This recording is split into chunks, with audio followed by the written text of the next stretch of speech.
Aujourd'hui, il y a donc 2 lasers sur Mars, le laser de l'instrument ChemCam et également le laser de l'instrument SuperCam. Et aujourd'hui, ChemCam plus SuperCam ont réalisé 1 million de tirs, donc ce qui est une étape jamais franchie par aucun scientifique ou aucune entreprise, d'arriver à faire 1 million de tirs sur une planète telle que Mars.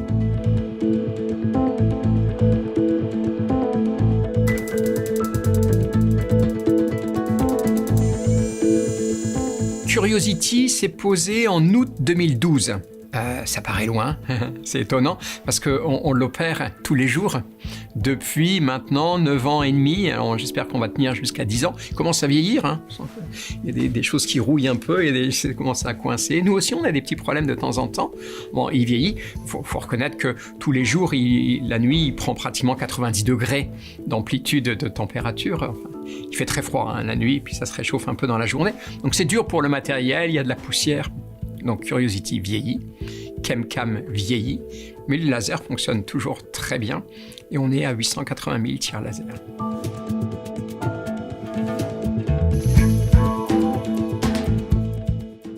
En fait, on utilise le laser qui a été fait par Thales quand même depuis 9 ans et demi, et c'est quand même assez admirable qu'au niveau technique, un laser qui était prévu pour durer 2 ou 3 ans marche encore actuellement.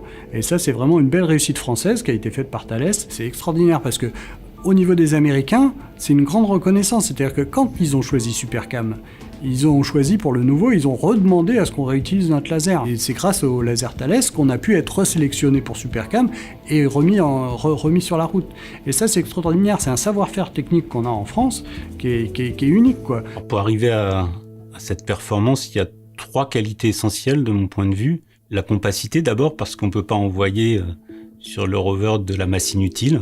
Donc il faut absolument qu'on tienne dans le volume qu'on nous a donné. Le deuxième critère, c'est la robustesse. Et dans toutes nos décisions d'ingénierie, on s'est toujours dit, il ne faut pas que ce laser il tombe en panne, il faut qu'il soit le plus robuste possible. Et le troisième critère, c'est la durée de vie.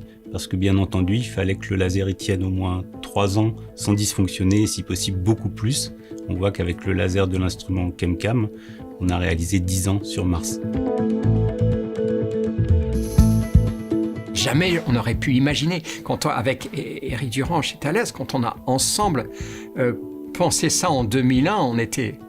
Voilà, je sais pas à quoi on croyait. Le défi était tellement fort que peut-être qu'heureusement, on voyait pas tout ce qu'il y avait à faire. On voyait une étape après l'autre. On se disait, bon là, il faut enlever tel morceau, il faut rajouter tel truc, il faut fiabiliser tel morceau. Heureusement qu'on voyait pas tout ce qui allait se projeter vers l'avant, ça aurait été vertigineux. Et maintenant, quand on regarde derrière, on se dit, bah oui, on approche des 10 ans, on approche des 900 000 tirs laser. C'est beaucoup. 1 million de tirs, c'est vraiment un cap qu'on jugeait difficilement accessible au départ. Grâce au travail des équipes, grâce aux tests aussi qu'on a pu faire de ces instruments, on y est arrivé. On en est très fiers.